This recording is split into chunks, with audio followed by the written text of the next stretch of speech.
अस्सलामुअलैकुम वरहमतुल्लाह। दोस्तों 1 जून 2024 मुफ्ती सलमान अजहरी साहब जो है कोर्ट के अंदर पेश हुए थे।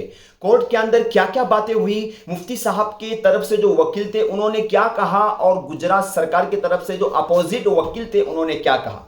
दो जज थे इसके अंदर जिन्होंने पूरी बातें सुनी है। फैसला आया है नहीं आया है, क्या कुछ हुआ है। अब मैं यहां पर एक वीडियो प्ले कर रहा हूं, इस वीडियो को पूरा सुने।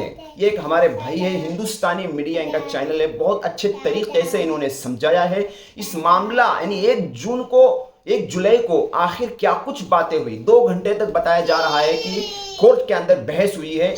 दोस्तों, आप तमाम लोग जानते हैं कि मुफ्ती सलमान अजहरी साहब के मामले में मैं लगातार आप तमाम लोगों को अपडेट दे रहा हूं। ऐसे में हमने आपको ये जानकारी दी थी कुछ घंटे पहले कि मुफ्ती सलमान अजहरी के मामले में आज अदालत में सुनवाई हुई। ये जो मेरे बैकग्राउंड में आप तस्वीर देख रहे हैं, ये वहीं की तस्वीर है। यानी कि मुफ्ती सलमान अजहरी साहब के मामले में, उनके प्रकरण में जो सुनवाई हो रही थी, ये कोर्ट रूम के अंदर की तस्वीर है जो आप देख रहे हैं। आपको बता दें कि मिस्टर इलेश वोरा साहब जो कि जस्टिस थे, उनके साथ एक और जस्टिस थे, यानी कि 2 जज के बेंच ने इस पूरे मामले को सुना और मामले को सुनने के बाद ये फैसला दिया कि आइंदा 8 जुलाई को इस मामले में वो फाइनल डिसीजन देंगे, फाइनल जजमेंट देंगे कि आखिरकार उन्होंने जो बातें सुनी 2 अलग अलग पक्ष से, एक तरफ जो मुफ्ती सलमान अजहरी साहब के जो वकील थे उनका जो पर्सपेक्टिव था, उनका जो बयान था वो सुना, वहीं दूसरी तरफ प्रोसिक्यूटर ने जो बात कही, यानी कि जो गवर्नमेंट ऑफ गुजरात की तरफ से जो वकील थे, उन दोनों की बात को सुनी। अब दोनों की बात को सुनने के बाद जज साहब इस नतीजे पर नहीं पहुंच पाए कि आज के आज मौजूदा वक्त में ही तुरंत फैसला सुना दिया जाए। उन्होंने कहा कि हम इस पूरे मामले पर 8 तारीख को फैसला देंगे। अब सबसे बड़ी बात यह है कि आखिरकार कोर्ट रूम में हुआ क्या, क्या क्या बातें सामने आई। 8 घंटे तक मुझे लगता है कि कोर्ट रूम में चर्चाएं चली, जिसमें लगभग 11:30 बजे से 1:30 बजे के आसपास तक, यानी कि 2 घंटे मुफ्ती सलमान अजहरी के मामले में बहस हुई। दोनों ही पक्ष ने सप्लीमेंट्री एक तरह कहा सकता है कि एक अलग से बोर्ड लगाई गई, उसमें मुफ्ती सलमान अजहरी के स्पेशल केस को सुना गया। आखिरकार इस मामले में क्या कुछ बातें सामने आई। देखिए, 2 घंटे बातचीत हुई, तो मैं आपको बताने जा रहा हूं, मैं इस 2 पार्ट में करेंगे और हम आपको सबसे पहले बताएंगे कि आखिरकार इस पूरे मामले में प्रोसिक्यूटर ने क्या कुछ बातें कही। यानी कि जो मुफ्ती सलमान अजहरी के अगेंस्ट में जो वकील हैं, जो गवर्नमेंट ऑफ गुजरात की तरफ से जो वकील हैं, जो मुफ्ती सलमान अजहरी के खिलाफ में पक्ष रख रहे हैं, उन्होंने मुख्यतः कौन कौन सी बातें की। कुछ चीजें मैंने नोट डाउन किया, कुछ चीज मैंने जो है वो अपने डायरी में लिखे कि आखिरकार मुफ्ती सलमान अजहरी के मामले में उनका क्या पक्ष है, क्या कुछ बातें उन्होंने जज साहब को कहा है। ये तमाम चीजें मैं आपको बताऊंगा ताकि आप भी समझ सके कि आखिरकार जजमेंट क्या कुछ हो सकता है, किसके पक्ष में जजमेंट जा सकता है, ये आप अंदाजा लगा सकते हैं। देखिए, सबसे पहले बात करेंगे तो मुफ्ती सलमान अजहरी के ऊपर जो वकील हैं अगेंस्ट में। देखिए, मैं अभी अगेंस्ट वाले वकील की ही बात कर रहा हूं इस वीडियो में, जो उनके खिलाफ में वकील थे। उन्होंने सीधे सीधे जस्टिस को ये बात कही, जज साहब को ये बात कही कि मुफ्ती सलमान अजहरी जो हैं वो कोई धार्मिक गुरु नहीं है, वो कोई स्पिरिचुअल लीडर नहीं है, वो कोई धार्मिक गुरु नहीं है, कोई मौलाना नहीं है, उनका ये कहना था। उन्होंने सीधे सीधे कहा कि मुफ्ती सलमान अजहरी जो हैं वो धर्म गुरु नहीं बल्कि एक मार्केटर हैं। क्या कहा? मार्केटर हैं, जो मार्केटिंग करने का काम करते हैं। मार्केटिंग कैसे करते हैं? बोलते हैं और बोलने का दाम वसूलते हैं। और इनके वकील ने यह बात कही कि मुफ्ती सलमान अजहरी साहब लगभग 50,000 रुपए के आसपास प्रोग्राम का सम्मेलन अटेंड करने के लिए पैसा लेते हैं। यह बात इनके द्वारा कही गई। दूसरी बात उन्होंने कही कि मार्केटिंग करते हैं। मार्केटिंग मतलब यह कि पैसा कमाने के लिए उनका ये तरीका है, वो इस तरह से बोलते हैं और बोल करके सिर्फ पैसा वसूलना चाहते हैं, उनका धर्म से कोई लेना देना नहीं है। ये बात याद रखिएगा, जो वकील थे, जो प्रोसिक्यूटर थे, उन्होंने कही है, यानी कि उनके अगेंस्ट में जो वकील थे उन्होंने कही।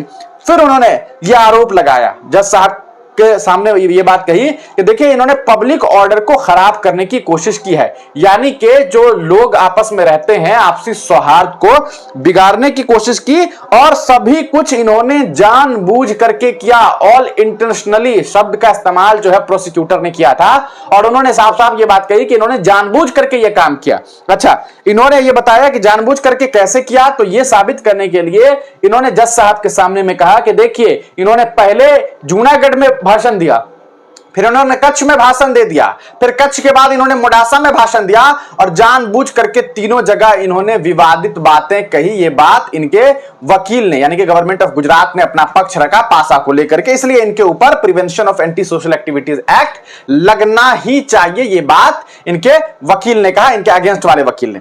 अच्छा, आगे वो कहते हैं कि देखिए एक्चुअल प्रोग्राम किस वजह से था, जहां सम्मेलन था वो सम्मेलन यकीनन उनका ये कहना है कि सम्मेलन जो था वो ड्रग एडिक्शन के तरफ जो नौजवान जा रहे हैं उससे दूर करने के लिए एक सम्मेलन का आयोजन किया गया। तो वहां पर आखिरकार इस तरह के स्पीचेस देने की कौन सी नौबत आई कि आपने एक शेर पढ़ा कि आज कुत्तों का वक्त है, कल हमारा दौर आएगा। यह बात उनके द्वारा कही गई। अच्छा, अब देखिए ये जज साहब के सामने में इन वकील ने बड़ी ही कहा सकता है कि चालाकी से एक बात को बताने की कोशिश की। वो कहते हैं कि आखिरकार ये फ्रेज का इस्तेमाल क्यों करते हैं। फ्रेज का मतलब यह है कि ये जो अक्सर शेर पढ़ा करते हैं मुफ्ती सलमान अजहरी कि आज कुत्तों का वक्त है, कल हमारा दौर आएगा, ये उन्होंने सिर्फ एक सम्मेलन में नहीं पढ़ा, ये शेर वो कई जगह पढ़ते रहे और उनका ये तरीका है कि अलग अलग मंच पर, अलग अलग जगहों पर वो इसमें कुछ तब्दीली ले आते हैं। जैसे आज कुत्तों का वक्त है, कल हमारा दौर आएगा,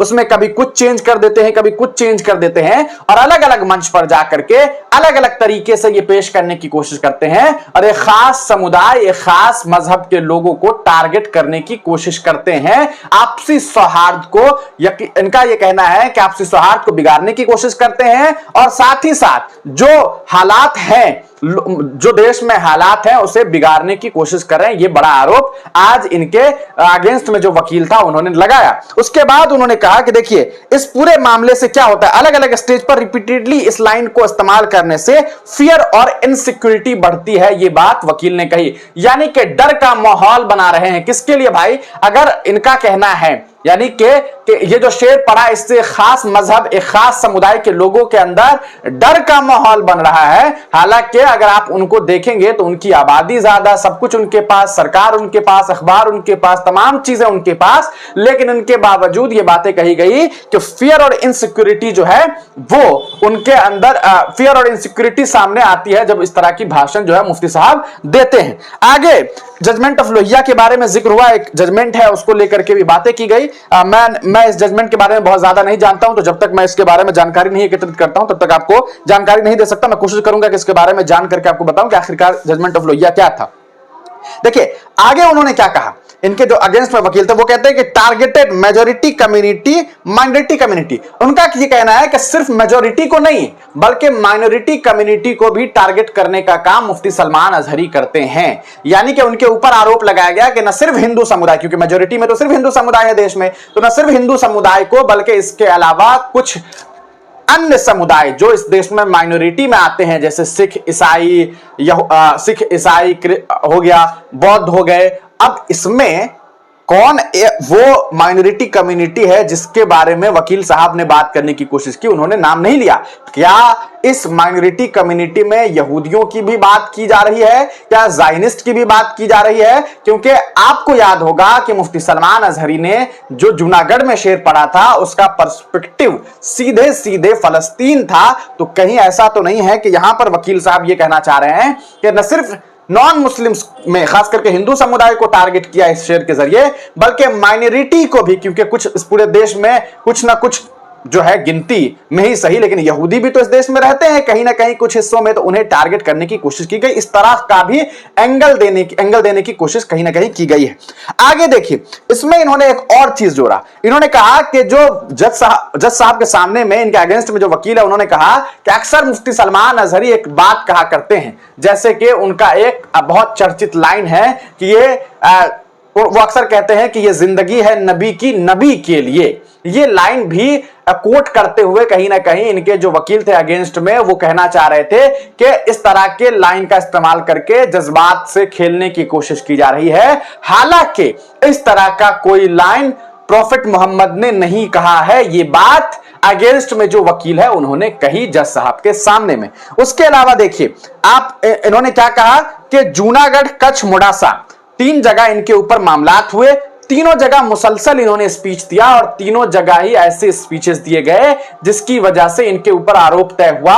अगर ये चाहते तो इस तरह का स्पीच ना देते और ये समाज को तोड़ने का काम नहीं करते। ये आरोप इनके ऊपर लगाया गया है। आगे देखिए कि disturbance law and order, disturb public order, यानी कि दो और चीज कहा गया कि पब्लिक ऑर्डर जो है, यानी कि जो आवाजाही है, लोगों की जो जिंदगी है, उसमें कहीं ना कहीं परेशानी डालने की कोशिश की गई। Disturb public order, disturbance law and order. Law and order का मतलब यह होता है कि कानूनी व्यवस्था को भी इन्होंने तबाह और बर्बाद करने की कोशिश की। इस तरह के आरोप इनके ऊपर लगाए गए हैं। इन्फ्लुएंस करने की बात कही कि अपने भाषणों से लोगों को इन्फ्लुएंस करने की कोशिश करते हैं, लोगों को अपने तरफ रिझाने की कोशिश करते हैं और उससे समाज में आपसी सौहार्द के बिगड़ने की कोशिशें होती है। इस तरह के आरोप इनके ऊपर लगाए गए। आगे देखिए, एक बड़ी बात जो इसमें शामिल की गई, वो वकील इनके जो अगेंस्ट में थे उन्होंने जो बातें कही, पूरा का पूरा वीडियो, काफी लंबा चौड़ा वीडियो है, हम चाहते तो वीडियो आपको दिखा देते हैं, हम कोशिश करेंगे कि वो वीडियो भी अपलोड कर दें, लेकिन असल है क्या कि वो पूरी तरीके से अंग्रेजी में है तो उसे बहुत लंबा चौड़ा वीडियो है, वो 2-2.5-3 घंटे का वीडियो हो जाएगा, तो आप देखेंगे नहीं उतना। और जो मेन बातें हैं वो मैं आपको बता रहा हूं। अच्छा, एक चीज जो इसमें कही गई वो ये कि मुफ्ती सलमान अजहरी के मामले में आपको याद होगा, हमने महीनों पहले आपको बताया था कि इनकी जो अदालती कार्रवाई है उसमें एक मसले ये आ रहे, एक मसाइल ये खड़ा हो रहा था कि मुफ्ती सलमान अजहरी हिंदी तो जानते हैं, उर्दू जानते हैं, अरबी जानते हैं, लेकिन उन्हें गुजराती नहीं आता। गुजराती वो नहीं जान पाते, नहीं बोल पाते, नहीं समझ पाते। तो इस वजह से उनके तरफ से ये बात कही गई थी कि भैया कि हमारे लिए जो है, उनके वकील की तरफ से ये बात कही गई थी कि हमारे लिए एक ट्रांसलेटर मुहैया करवा दीजिए, है ना, ट्रांसलेटर मुहैया करवाइए। ऐसी एक बातें सामने आई थी, अगर आपको याद होगा। तो इन बातों पर भी इनके जो विरोध में जो वकील हैं उन्होंने इस पर जो है खेद जताया और ये बात कही कि देखिए मुफ्ती सलमान अजहरी और उनकी जो टीम है, लीगल टीम है, वो झूठ कह रही है। ऐसा नहीं है कि इन्हें गुजराती नहीं आता। इस तरह के आरोप लगाए गए और इस तरह की बातें शायद कही गई कि एक जो है वो पेपर डॉक्यूमेंट मिला जिसमें मुफ्ती सलमान अजहरी साहब का और उनकी जो लीगल टीम है उनका सिग्नेचर है और वो पूरा डॉक्यूमेंटेशन जो है वो गुजराती में था। इस तरह की बातें कही गई है। तो इसका मतलब ये होता है कि उन्हें गुजराती आता है, फिर इसके बावजूद भी उन्होंने जो है इस बात से इनकार किया। तो ये मुख्य आरोप लगाए गए इनके ऊपर। अब इन आरोपों के बाद, हालांकि आपको बता दें कि इस बहस में दो तरीके से बहस हुआ।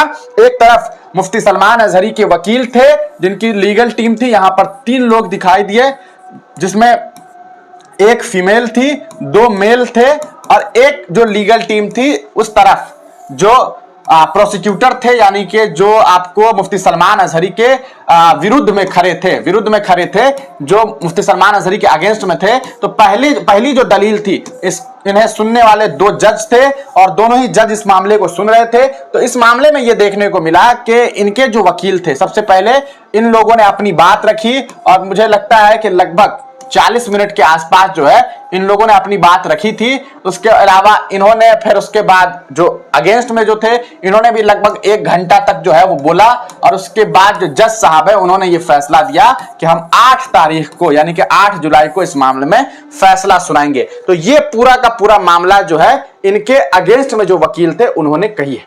अब ये पूरी बात हमने आपको बता दी। वीडियो बहुत ज्यादा लंबी हो जाएगी अगर मैं आगे आपको ऐड करूं कि अब इनके वकील ने क्या क्या दलीलें दी, यानी कि मुफ्ती सलमान अजहरी के वकील ने भी तो अपनी बात रखी, अपना पक्ष रखा। वो क्या पक्ष रहा, क्या क्या बातें हुई, वो हम आगे आपको बताने वाले हैं। तब तक आप हमें कमेंट सेक्शन में ये बताइए कि क्या आपको लगता है कि इतने सारे आरोप जो लगाए गए कि वो धर्म गुरु नहीं है, मार्केटर हैं, पैसा कमाने के लिए इस तरह का काम कर रहे हैं, वो जो कहते हैं कि ये जिंदगी है नबी के लिए, इस तरह की जो बातें कही जा रही है वो अगेंस्ट ऑफ इस्लामिक लॉ है, इस तरह की बातें, यानी कि दलील जो दी गई इनके तरफ से, वो मुफ्ती सलमान अजहरी के अगेंस्ट में जो वकील थे वो उन्होंने इस तरह की बातें कही है। उसके अलावा बहुत सारे आरोप जो लगाए गए कि इनके ऊपर पासा लगना चाहिए, वो जानबूझ करके पब्लिक ऑर्डर को खराब करने की कोशिश करते हैं, लॉ एंड ऑर्डर को बर्बाद करने की कोशिश करते हैं। इसके अलावा जो फ्रेज का इस्तेमाल उन्होंने किया, आज जो शेर उन्होंने राहत इंदौरी के शेर में जो तब्दीली करके वो बार बार पढ़ते हैं, वो जानबूझ करके माहौल को खराब करने के लिए पढ़ते हैं। ये तरह तरह के आरोप लगाए गए। क्या आपको लगता है कि ये आरोप वाकई सच है, इनमें कोई सच्चाई है? अपनी राय कमेंट सेक्शन में जरूर दीजिएगा। आगे हम आपको बताएंगे कि आखिरकार इनके वकील ने क्या कुछ पक्ष रखा और उसके बाद ये भी बताएंगे कि दोनों में से